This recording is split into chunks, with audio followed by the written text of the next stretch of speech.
ইরানের vice president পদ থেকে পদত্যাগ করেছেন জাভেদ জারিফ। একের পর এক অপমান আর সহ্য করতে পারছিলেন না তিনি, তাই তো 40 বছরের রাজনৈতিক জীবনের ইতি টানলেন এই নেতা। কি এমন ঘটেছিল বহির্বিশ্বে আস্থাভাজন ইরানের অভ্যন্তরে? কোন অপমানের জেরেই বা পদত্যাগ করলেন এই ভাইস প্রেসিডেন্ট?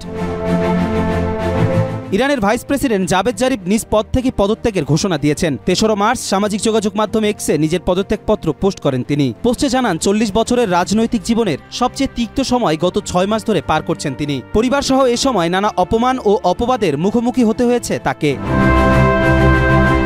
এদিকে তার পদত্যাগপত্র গ্রহণ করা হয়েছে কিনা সে বিষয়ে প্রেসিডেন্টের দপ্তর থেকে কোনো মন্তব্য করেনি। পদত্যাগপত্রে জারিফ লিখেছেন, জাতীয় স্বার্থ রক্ষায় কাজ করতে গিয়ে তিনি অসংখ্য অপবাদ সহ্য করেছেন। মিথ্যা অভিযোগ ও বক্তব্য বিকৃতির মধ্যেও দেশের স্বার্থে চুপ ছিলেন তিনি। তার বিশ্বাস, পদত্যাগের মাধ্যমে সরকারের সফলতার পথে বাধা দূর হবে।